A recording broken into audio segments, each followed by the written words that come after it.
Why was everyone ignoring her at the briefing table? The fluorescent light above buzzed faintly, a nervous tremor in the silence of the war room. Maps and satellite images spread across the table, a half-drunk pot of coffee in the corner, the air thick with the smell of ink, paper, and exhaustion. 12 men, 2 women, all in uniform.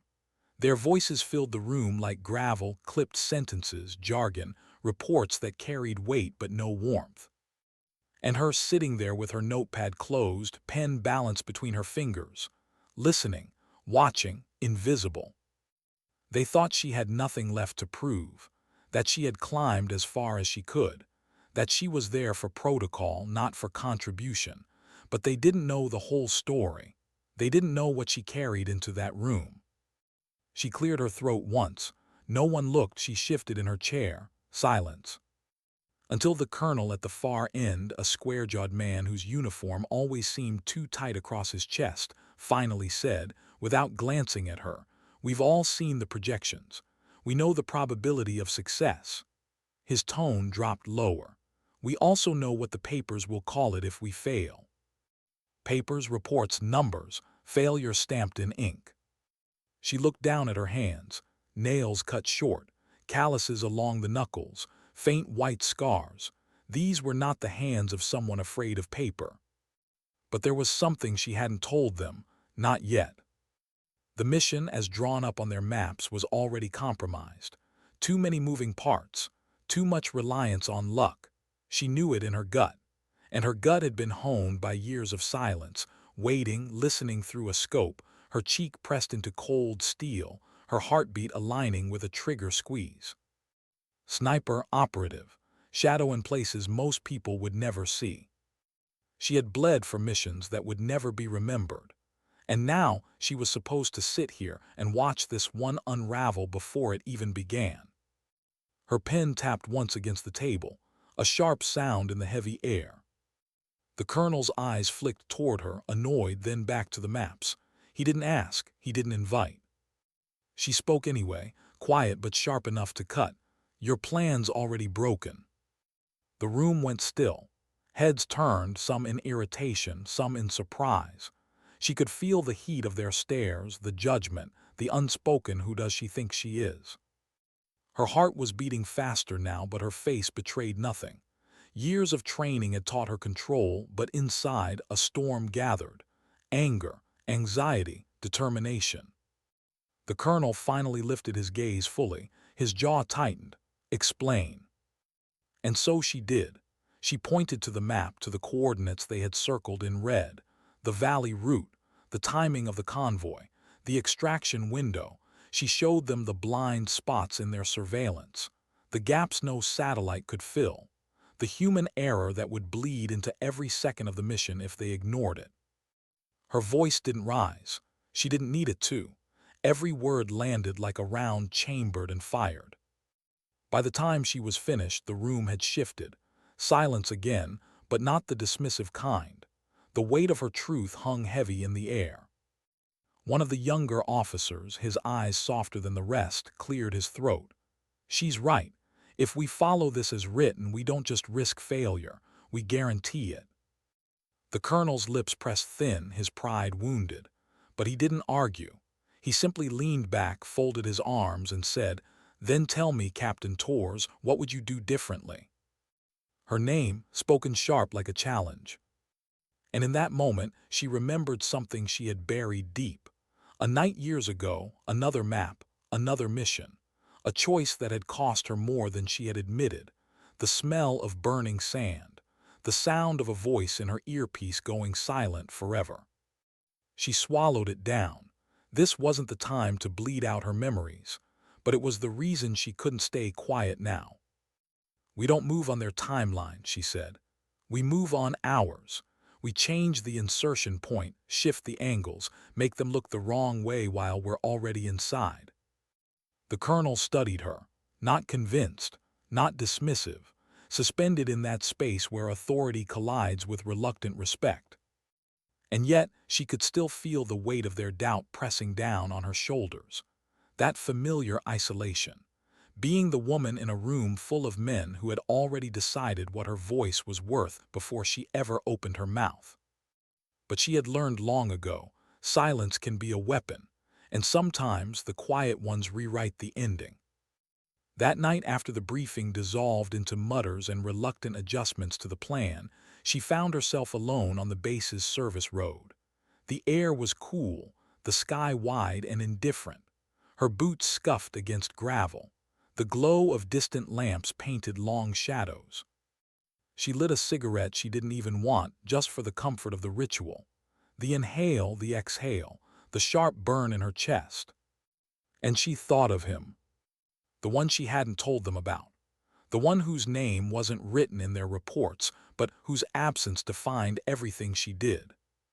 Her brother, younger by 3 years, a smile like sunlight on bad days, drafted into a war he didn't ask for, and lost not in a blaze of glory but in paperwork.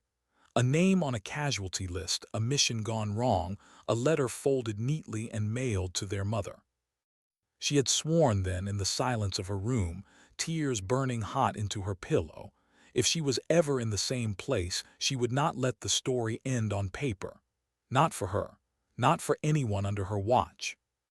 The cigarette burned down to her fingers. She dropped it, ground it out with her boot, and looked up at the dark. Tomorrow the mission would begin. On paper, it would already be marked as risky, maybe impossible. But in her blood, in her will, it was already written differently. And she would not fail him again. Why was everyone ignoring her at the briefing table? The fluorescent light above buzzed faintly, a nervous tremor in the silence of the war room. Maps and satellite images spread across the table, a half-drunk pot of coffee in the corner, the air thick with the smell of ink, paper, and exhaustion. 12 men, 2 women, all in uniform. Their voices filled the room like gravel, clipped sentences, jargon, reports that carried weight but no warmth. And her sitting there with her notepad closed, pen balanced between her fingers, listening, watching, invisible. They thought she had nothing left to prove, that she had climbed as far as she could, that she was there for protocol, not for contribution. But they didn't know the whole story. They didn't know what she carried into that room. She cleared her throat once. No one looked. She shifted in her chair. Silence. Until the colonel at the far end, a square-jawed man whose uniform always seemed too tight across his chest, finally said, without glancing at her, "We've all seen the projections. We know the probability of success." His tone dropped lower. "We also know what the papers will call it if we fail. Papers, reports, numbers, failure stamped in ink." She looked down at her hands, nails cut short, calluses along the knuckles, faint white scars. These were not the hands of someone afraid of paper. But there was something she hadn't told them, not yet. The mission, as drawn up on their maps, was already compromised. Too many moving parts, too much reliance on luck. She knew it in her gut, and her gut had been honed by years of silence, waiting, listening through a scope, her cheek pressed into cold steel, her heartbeat aligning with a trigger squeeze. Sniper, operative, shadow in places most people would never see. She had bled for missions that would never be remembered. And now she was supposed to sit here and watch this one unravel before it even began. Her pen tapped once against the table, a sharp sound in the heavy air. The colonel's eyes flicked toward her, annoyed, then back to the maps. He didn't ask, he didn't invite. She spoke anyway, quiet but sharp enough to cut. "Your plan's already broken." The room went still. Heads turned, some in irritation, some in surprise. She could feel the heat of their stares, the judgment, the unspoken "who does she think she is?" Her heart was beating faster now, but her face betrayed nothing. Years of training had taught her control, but inside a storm gathered. Anger, anxiety, determination. The colonel finally lifted his gaze fully, his jaw tightened. "Explain." And so she did. She pointed to the map, to the coordinates they had circled in red. The valley route, the timing of the convoy, the extraction window. She showed them the blind spots in their surveillance. the gaps no satellite could fill, the human error that would bleed into every second of the mission if they ignored it. Her voice didn't rise. She didn't need it to. Every word landed like a round chambered and fired. By the time she was finished, the room had shifted. Silence again, but not the dismissive kind. The weight of her truth hung heavy in the air. One of the younger officers, his eyes softer than the rest, cleared his throat. "She's right. If we follow this as written, we don't just risk failure, we guarantee it." The colonel's lips pressed thin, his pride wounded. But he didn't argue. He simply leaned back, folded his arms, and said, "Then tell me, Captain Torres, what would you do differently?" Her name, spoken sharp like a challenge. And in that moment, she remembered something she had buried deep. A night years ago, another map, another mission. A choice that had cost her more than she had admitted. The smell of burning sand. The sound of a voice in her earpiece going silent forever. She swallowed it down. This wasn't the time to bleed out her memories, but it was the reason she couldn't stay quiet now. "We don't move on their timeline," she said. "We move on ours. We change the insertion point, shift the angles, make them look the wrong way while we're already inside." The colonel studied her, not convinced, not dismissive, suspended in that space where authority collides with reluctant respect. And yet, she could still feel the weight of their doubt pressing down on her shoulders. That familiar isolation. Being the woman in a room full of men who had already decided what her voice was worth before she ever opened her mouth. But she had learned long ago, silence can be a weapon, and sometimes the quiet ones rewrite the ending. That night, after the briefing dissolved into mutters and reluctant adjustments to the plan, she found herself alone on the base's service road. The air was cool, the sky wide and indifferent. Her boots scuffed against gravel. The glow of distant lamps painted long shadows across the cracked pavement, and beyond the fence line, the forest stirred, branches rustling in the dark, owls calling in lonely bursts. She lit a cigarette she didn't even want, just for the comfort of the ritual. The inhale, the exhale, the sharp burn in her chest, the smoke curling upward, vanishing before it could reach the stars. And she thought of him. Her brother, younger by 3 years, a smile like sunlight on bad days, drafted into a war he didn't ask for, and lost not in a blaze of glory, not in a line of history books, but in paperwork. The letter had arrived like a blade through the house, folded, sealed, official. Her mother's hands trembling as she tried to read the words. Her father too angry to speak, packing in the kitchen until his steps wore the floor thin. She had sat there, silent, her fingers digging crescents into her palms until the skin broke. And all she could think, all she could scream inside her own skull was, "Why him? Why not me?" She had sworn then in the silence of her room, tears burning hot into her pillow, if she was ever in the same place, she would not let the story end on paper. Not for her, not for anyone under her watch. The cigarette burned down to her fingers. She dropped it, ground it out with her boot, and stared into the distance. Tomorrow, the mission would begin. On paper, it would already be marked as risky. On paper, the probability of failure was stamped into the calculations. But she was not paper, she was blood, and blood rewrote everything. Sleep didn't come easily that night. She lay in her bunk, the thin mattress pressing into her shoulder blades, the hum of a generator pulsing faintly through the wall. The barracks were filled with breaths, some shallow, some deep, some broken by muffled nightmares. She could hear the shifting of men too young to have seen the things they already carried in their eyes. She turned to her side, clutching the dog tags beneath her shirt. Not her own, his, the edges cold against her skin. When she finally drifted off, the dreams were fragmented flashes of sand, the smell of diesel, a voice calling her name through static, then silence. Always silence. At 400, the wake-up came. Boots stomping, gear shifting, whispers of routine. She rose without hesitation, her body trained to move even when her mind still swam in fog. The mirror above the sink showed her face in harsh fluorescent light, hair pulled back tight, jaw set, eyes that no longer carried softness. And yet there was something else in those eyes. Not rage, not defeat, something harder to name. A quiet vow carved deeper than words. In the loading bay, she checked her rifle. The scope clean, the bolt sliding smooth, the magazine clicking into place with a familiar weight.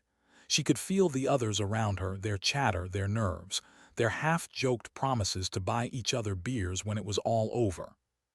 One of them, a young corporal with freckles still scattered across his nose, nudged her lightly, his voice low. "Hey, you think we're really coming back from this one?" She glanced at him, saw the fear he tried to hide under a crooked smile. For a second, he looked so much like her brother that her chest tightened. She didn't lie, "We're coming back different." His smile faded, but he nodded, as if the honesty was what he needed more than comfort. When the engines roared to life and the transport lifted from the ground, the vibration shook through the metal frame into her bones. The sound was deafening, but inside she felt something quieter, a calm. Not peace, never peace, but readiness. She closed her eyes, leaning back against the cold wall of the aircraft, and pictured the map again. The blind spots, the windows, the routes no one else had seen. The colonel's voice still echoed in her mind. What would you do differently? Everything. She would do everything differently. Because the mission may have been written as failure on paper, but paper didn't bleed. Paper didn't crawl through mud or swallow fear. Paper didn't pull triggers in silence or bury brothers under foreign soil. And she was not paper. As the transport carved through the clouds, a thin light began to break across the horizon. The first streaks of dawn, painting the world below in gray and silver. She opened her eyes, steady, unflinching. Tomorrow would not be decided by reports. It would be written in blood. And in will. She stood alone at the landing zone, boots sinking slightly into the damp earth, the weight of her rifle slung across her shoulder like a question no one dared ask. The others gathered in small clusters, adjusting gear, whispering fragments of jokes meant to cover nerves. Laughter that sounded too sharp, too brittle. But when they glanced at her, their smiles thinned. They respected her, yes, but they also feared the silence she carried. She didn't need their chatter. She listened to the air instead. To the low growl of the engines cooling, to the distant crackle of radio static, to the rustle of unseen animals in the brush. Every sound mattered. Every silence mattered more. The colonel barked orders, his voice cutting through the morning like steel. Alpha on point. Bravo follows. Eyes up, no wasted movement. His gaze swept across them, but when it landed on her, it stayed an extra second. A challenge, or maybe a reminder, you're not in charge here. She met his stare, unblinking, and then looked away first. Not because she was intimidated, but because she had already learned the lesson. Wasting time on pride gets people killed. They moved out. The valley stretched before them, carved by centuries of wind and water, the earth cracked and jagged like broken skin. The sun was climbing, spilling light across ridges and cliffs, making the shadows deeper, more dangerous. She adjusted the strap on her rifle, the metal cool against her palm, and let her eyes scan the horizon. Something felt wrong. It always did at the start, that tension between silence and chaos. But this was sharper, a prickle at the base of her neck. The kind of instinct you don't argue with, because instinct is written in the body long after the mind has stopped remembering why. Her gut whispered, they're already watching. The team advanced in staggered formation, boots crunching against stone, radios crackling occasionally with clipped updates. She stayed near the rear, her preferred position. It gave her distance, perspective, time to see what others missed. At the half-hour mark, the corporal with freckles, the one who had asked her if they'd make it back, fell in step beside her. He whispered low, almost sheepish, "Do you ever get used to it, the waiting?" She didn't look at him. Her eyes stayed on the cliffs. No, you just learn how to breathe through it. He nodded slowly, though she wasn't sure he understood. Few did. The waiting was the part that carved pieces out of you. The silence before contact. The not knowing if the next rock, the next shadow, the next heartbeat would end you. And yet part of her clung to that silence. Because once the first shot was fired, nothing would ever be the same again. They reached the midpoint of the valley when it happened. A sound too sharp to be wind, too fast to be stone falling naturally, the unmistakable crack of a rifle echoing across the cliffs. The soldier at point dropped instantly, a scream torn from his throat. The formation shattered, men diving for cover, radios exploding with frantic voices. She was already moving, rifle off her shoulder, scope to her eye, heart steady. Her world narrowed to crosshairs and angles. There a flash of movement between rocks, a glint of glass, the enemy sniper adjusting for another shot. She exhaled, squeezed the trigger. Her round hit clean. The figure toppled backward into shadow. Silence followed. Not peace, just that heavy, fragile silence after violence. The wounded soldier groaned, clutching his leg, blood spreading dark across the dust. Others scrambled to drag him into cover, their hands shaking as they worked the tourniquet. The colonel was shouting into the radio, his voice sharp, layered with anger and fear. She stayed where she was, I still pressed to the scope, scanning. Because where there's one, there's more. There's always more. Minutes stretched thin, the silence held. Finally, she lowered the rifle. Her breath clouded faintly in the cooling air. Her hands were steady, but her chest ached. She knew this was only the beginning. The colonel's voice snapped across the comms. Keep moving. No delays, we're not here to hold ground. She glanced at the wounded soldier, pale now but still breathing. His comrades lifted him onto a makeshift stretcher, sweat streaking their faces. Every step forward would be heavier now. And still they moved, because stopping was not an option. As they pressed deeper into the valley, she felt the weight of the mission pressing back. The silence between the cliffs felt louder now. Every shadow carried a threat, every second a choice. And in the middle of it all, she carried something no one else could see. The vow she had made, years ago, to a brother who would never walk these valleys again. She whispered it under her breath just for herself. Not this time. The sun climbed higher.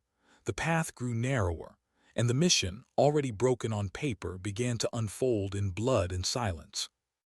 The valley closed in around them, walls of stone rising on either side like the ribs of some ancient beast. Shadows crawled across their faces, swallowing the sunlight until the air felt colder, heavier. Her boots moved steady, but her mind sharpened to a razor's edge. Every echo of their footsteps sounded too loud. Every bird call in the distance felt like a signal. She adjusted her grip on the rifle and forced herself to breathe slower, quieter, as if the earth itself might be listening.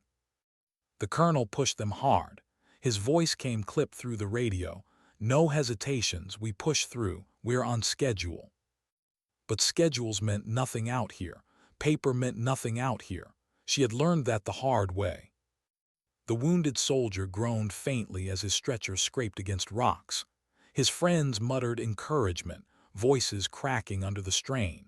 She glanced back once, catching the corporal's eyes wide, frightened but determined. The boy was learning too quickly what war really was. Her gut twisted again. Something was off, too quiet now after that first ambush. She lifted her scope, scanned the ridges. Nothing. Just wind tugging at the sparse brush, dust swirling in lazy spirals, but her instincts screamed otherwise. She slowed her pace, falling a few steps behind. Her ears tuned into the rhythm of the squad, the colonel's orders, the faint creak of gear. And then beneath it all she caught it. A whisper of metal, a faint click, the sound of patience waiting to spring. Tripwire. Her heart kicked hard. She scanned the ground ahead, and there it was, almost invisible, stretched low across the path, half buried in dust. A mine primed and waiting. Stop, her voice cut sharp, sharper than she intended. The squad froze, heads jerking back toward her. The colonel's voice snapped. "Why are we halting?" She pointed, slow, deliberate, eyes locked on the wire. For a second, no one breathed. Then the realization spread, faces paling, jaws tightening. One careless step, and half the squad would have been torn apart. The colonel's silence lasted too long. Finally, he muttered into the comms, "Disarm it carefully." She knelt, steadying her rifle across her knees as another soldier crept forward with tools. Her eyes never left the cliffs. If she were setting traps, she wouldn't rely on just one. Sure enough, movement. A flicker at the edge of her scope. Another figure lying prone, waiting for them to bunch together to panic. She didn't hesitate. The crack of her rifle echoed sharp. Dust exploded where the figure had been. A body rolled limply down the slope, tangled in dry brush. Gasps spread through the squad. Some glanced at her with relief, others with unease. Even saved lives weighed heavy, like debts that couldn't be repaid. The soldier finished disarming the mine, sweat streaking his temples. The wire snapped harmless in his gloved hands. The colonel spoke finally, his voice clipped, brittle. "We move." But there was no denying it now. Their plan had already unraveled. The enemy wasn't waiting ahead. They were here, shaping the ground beneath their feet, predicting their moves before they made them. As they pushed forward again, slower, more cautious, she felt the shift in the squad. Their eyes flicked toward her more often, not trusting her, not fully, but watching, waiting, as if her instincts might save them again. And that weight pressed heavier than any pack on her shoulders, because if she failed, if she missed even one sound, one shadow, they would bleed for it. The sun reached its zenith, casting sharp blades of light across the valley. Sweat dripped down her spine, soaking into her collar. The radio hissed with static, every word from command more distant, more fragile. Then came the echo, a low boom miles away but unmistakable, artillery. The colonel swore under his breath, muttered something about intel failures. The squad shifted uneasily. If the valley was already compromised, their exit routes would be, too. Her chest tightened. This wasn't just a mission breaking down. This was a story she had already lived once with her brother, a story ending in paperwork, in failure, in folded flags. Not again. They found brief cover under an overhang, shadows wrapping them in cool darkness. Soldiers collapsed against stone, gulping water, checking ammo. She stayed standing, scanning the edges of light. The corporal with freckles slid down beside her, helmet tipped back, eyes red with dust and fatigue. He whispered, "Do you think they know who we are?" She didn't answer immediately. She thought of her brother's name scratched onto a casualty list, lost among hundreds. She thought of how easily a life became just data in someone else's report. Finally, she said, "It doesn't matter. What matters is that we remember who we are." His brow furrowed. "And who's that?" She looked down at him, her voice quiet but sharp as steel. "People who don't quit." He nodded, swallowing hard, as if storing those words for later, for when the silence closed in again. They didn't rest long. Orders came, they pushed on. As the squad filed back into the open, she lifted her eyes one last time to the cliffs. The enemy was out there, watching, waiting, writing their version of the ending. But so was she. And her story wasn't finished yet. The air in the valley grew thinner as they climbed, though no mountain loomed above them. It wasn't altitude stealing their breath. It was tension, pressing into their lungs until every inhalation scraped raw. By now, the squad had lost count of how many traps they'd dismantled, how many times her instincts had halted them in their tracks. Twice they had come under fire from hidden ridges, both skirmishes brief but brutal. Each time, someone bled. Each time, she felt the invisible tally of cost rise higher, like an accountant's ledger written in scar tissue. The colonel marched at the front, his jaw set, voice cutting out clipped commands. His authority remained intact in form, but its edges frayed with every hour. The men followed orders, but their glances no longer lingered on him for reassurance. Their eyes shifted backward toward her. She felt those looks burn on her back. Expectation, fear, hope sometimes, and guilt, always guilt. She hadn't asked for their faith, but once given, it weighed heavier than any rucksack. By late afternoon, the heat beat mercilessly from above, turning every rock into a furnace. Dust clung to their sweat, streaking their faces in war paint they hadn't chosen. The stretcher team stumbled, knuckles white on the handles as the wounded soldier moaned, half-conscious. She stepped in without words, shouldering one corner of the stretcher. The weight dragged her spine downward, but she bore it. She could still hear her brother's voice, "Never let them see you falter." Not once. The colonel didn't comment, but she caught the faint flicker in his eyes. Disapproval, maybe, or recognition that his control was slipping to someone who hadn't earned it through rank. The next ambush came at dusk. It started with silence, the kind that doesn't belong. No insects, no bird calls, just the oppressive hush of a valley holding its breath. Then came the flare. A streak of red tore upward, bursting into false daylight. Shadows leapt like startled animals. Gunfire erupted from both sides, bullets sparking off stone, shredding the air with metallic screams. She threw herself down, dragging the stretcher with her. The wounded soldier cried out, blood soaking new wounds before old ones had time to clot.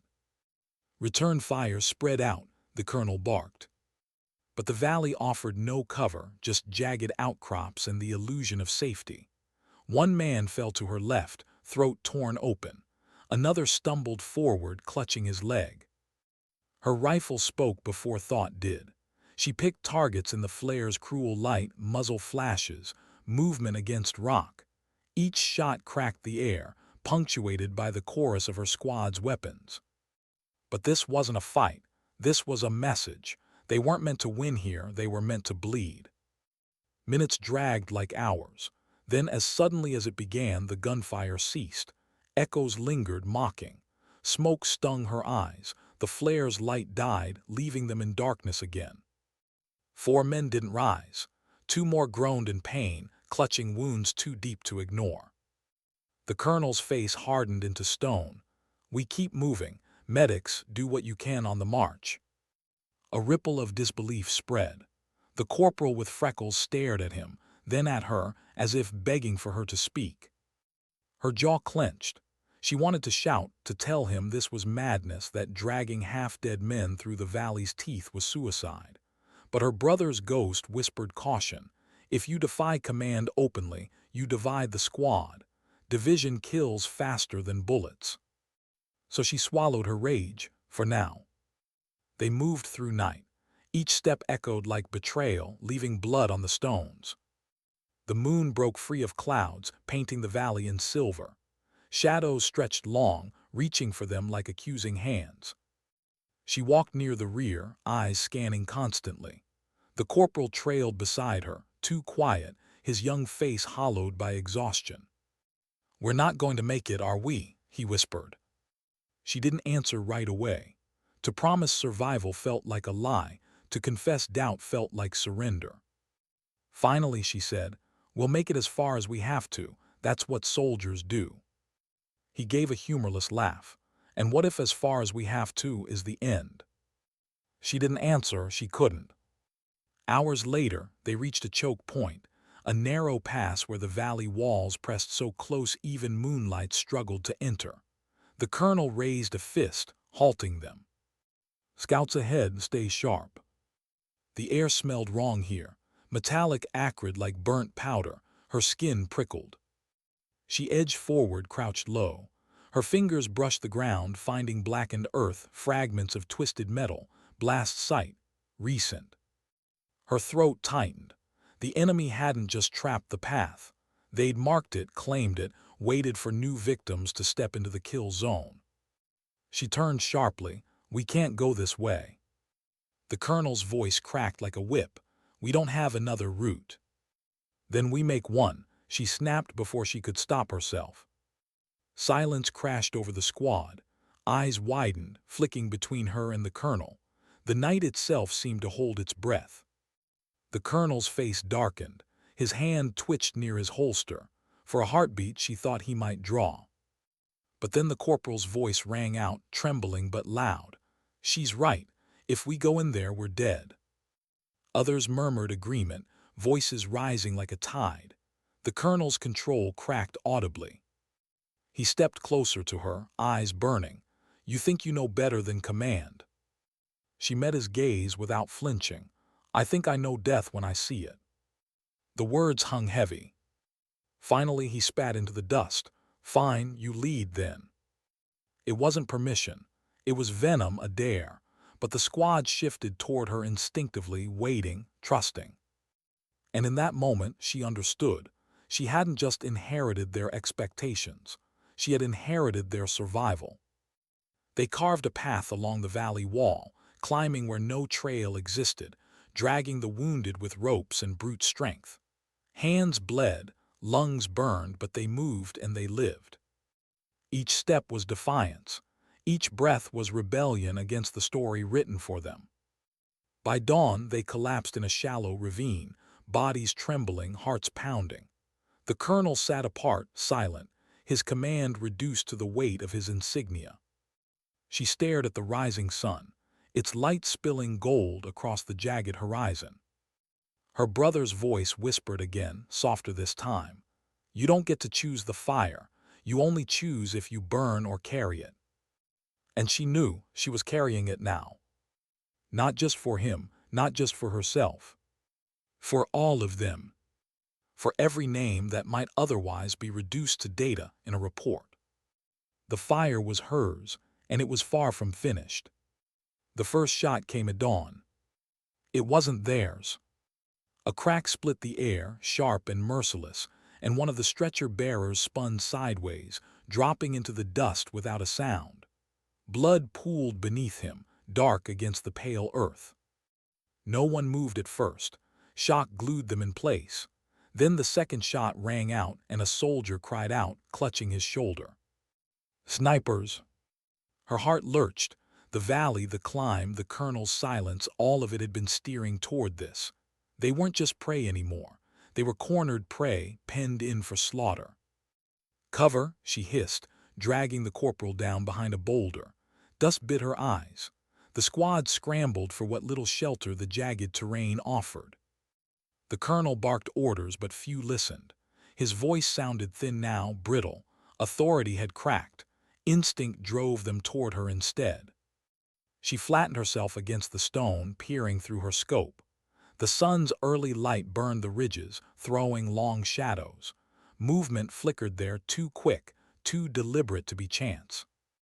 Her fingers settled on the trigger. Breath slowed. Time thinned. The shot rolled through her bones and a figure crumpled on the ridge. One down, more waiting. The firefight began, not with thunder but with silence punctuated by death. Each sniper hid like a ghost, firing once then vanishing. Her squad fired back, bullets sparking uselessly against stone. Fear thickened the air, a fog more suffocating than smoke. The corporal's voice trembled beside her. "We can't stay pinned. They'll bleed us out." He was right, but charging was suicide. Retreating was impossible. That left only one choice. "I'll draw them."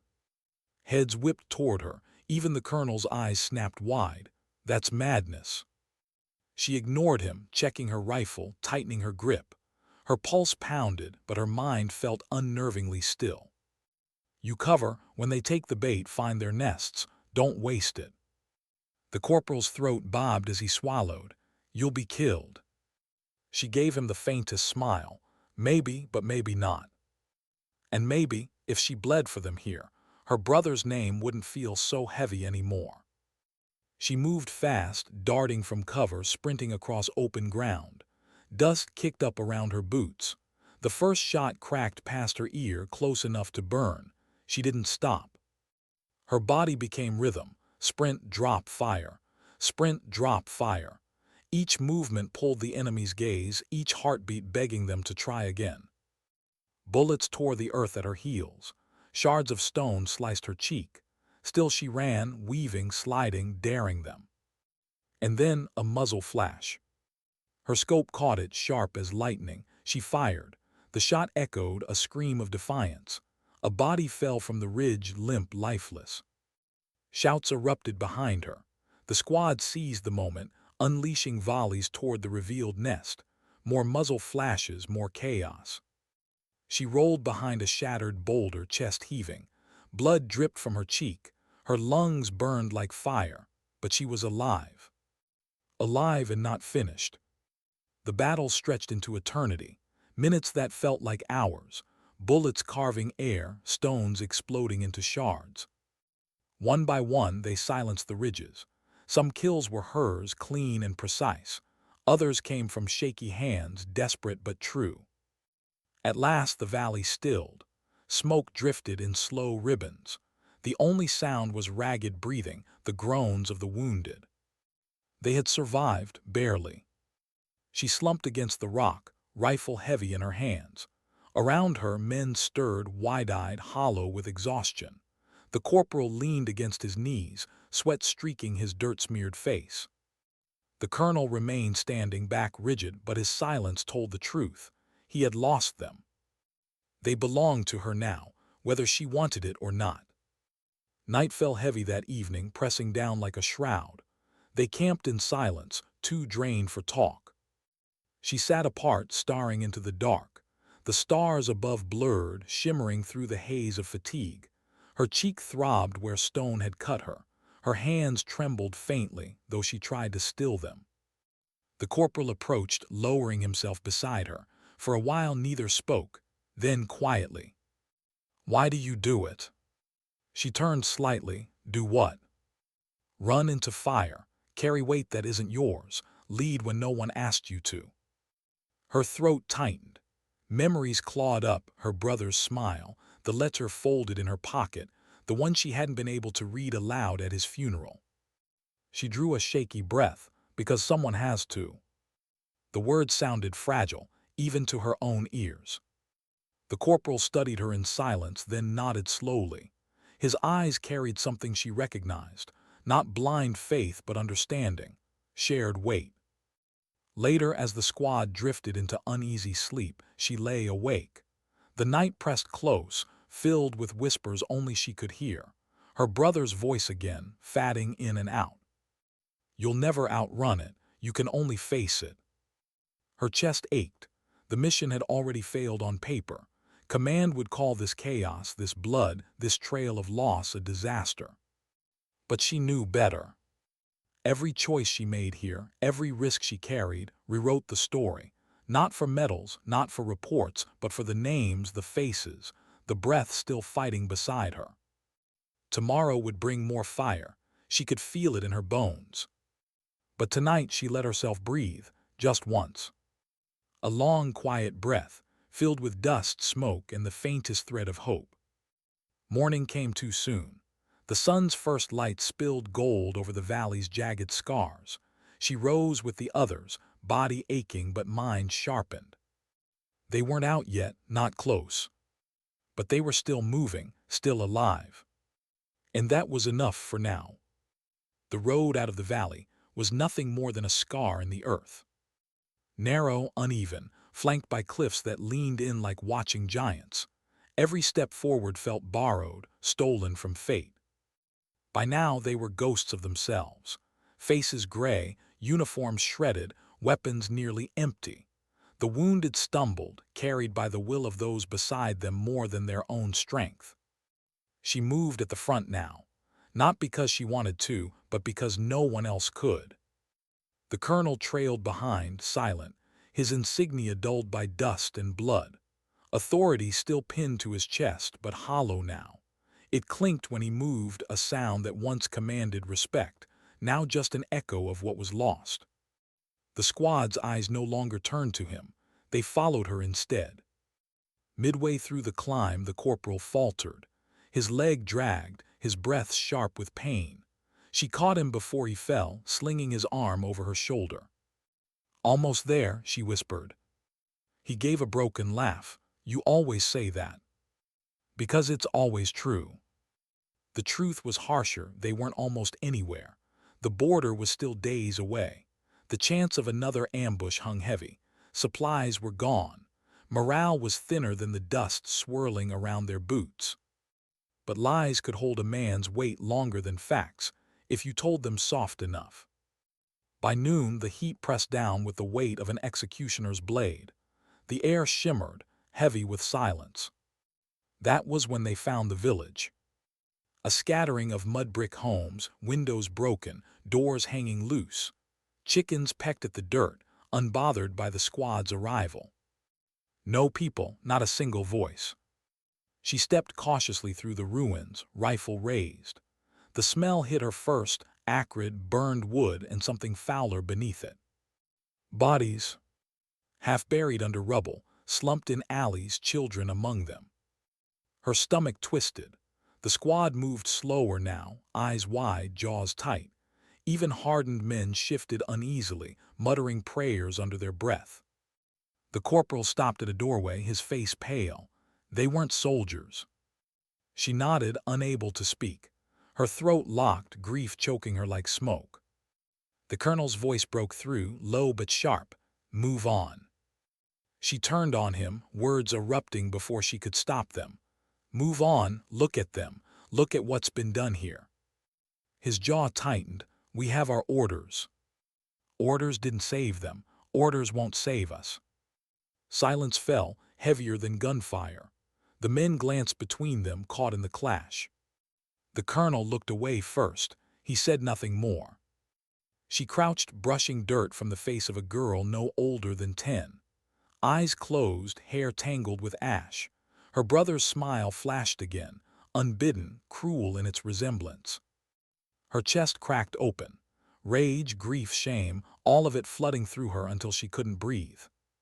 She whispered so softly no one else could hear, "I'm sorry." They buried who they could. Shallow graves marked with stones, dug by hands blistered and bleeding. It wasn't enough. It never could be. But it was dignity. And sometimes, dignity was all you could give. When they marched again, the squad walked quieter, not from fear, from reverence, from the weight of what they'd seen. She carried it too, every step heavier, but her back stayed straight. If she bent, they would break. That night they lit no fire. The cold bit at their bones, but silence was safer.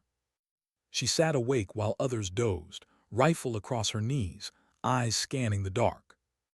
The corporal stirred, shifting closer. "You should rest." "Can't." He studied her, then asked the question he hadn't dared before. "Why are you really here?" Her breath caught. She wanted to deflect, to hide behind orders, mission, protocol, but the night stripped lies bare. Her hand moved slowly to her chest pocket. She pulled out the letter, creased and stained, edges fraying. "My brother," she whispered. "He died here, not this valley, but close enough. They sent me the letter after. I couldn't even read it all, just the first line, 'Don't blame yourself.'" Her voice cracked, the rest trembling loose. "But I did. I still do. Every mission since then, I've carried him with me. And now," she gestured toward the graves they'd left behind, "I see him everywhere." The corporal didn't answer at first. He just sat beside her, letting silence hold the truth. Finally, he said softly, "Maybe carrying him is what's kept us alive." Her throat ached. She wanted to believe it, needed to. But she knew the fire she carried burned more than it warmed. The next days blurred, endless marching, shallow breaths, the grind of survival. They lost another man to infection. His body failed quietly in the night, breath slipping away before dawn. She dug the grave herself. The earth was hard, refusing, but she kept digging until sweat blinded her, until her palms split open. When she laid him down, she whispered the same words she had whispered to her brother. "I won't forget." The men watched. No one spoke, they didn't need to. By the 5th day, the border ridge appeared distant, jagged, crowned in pale light. Salvation or something like it. But the enemy had one last snare. Gunfire raked down from the cliffs as they approached. Machine guns this time, not snipers. Brutal, relentless, spraying the earth in fountains of dust. The squad dove for cover, scrambling behind rocks too small to shield them. Panic clawed at the air. She saw it instantly, the trap, the kill zone, the hopeless math. And she knew what had to be done. "I'll draw them," she said again. The corporal grabbed her arm, eyes wide, shaking his head. "Not this time, please." She looked at him, young, scarred, carrying more than his years should. She thought of her brother, of the girl in the village, of every name carved into her memory. "It has to be me." Before he could stop her, she moved. She sprinted into the open, bullets snapping inches from her. Dust exploded around her boots. She fired back in bursts, shouting, cursing, daring them to focus on her. They did. The squad surged forward, seizing the moment, flanking wide, cutting through the chaos. One by one, they silenced the guns. Her body fell before the last shot rang out. The corporal reached her first, dropping to his knees. Her blood stained the dirt, warm against his hands. Her eyes fluttered open, unfocused, fading. "Tell them," she whispered, breath shallow, words slipping like sand. "We rewrote it." Her chest rose once more, then stilled. The survivors carried her across the border. When command filed the report, the mission was stamped the same way as before: failed. But the men who had walked through the valley, who had buried their dead, who had followed her fire, they told a different story. Not of failure, not of orders, but of a woman who bore weight that wasn't hers, who carried ghosts so others didn't have to, who rewrote paper with blood and will. And sometimes dignity doesn't speak. It simply acts.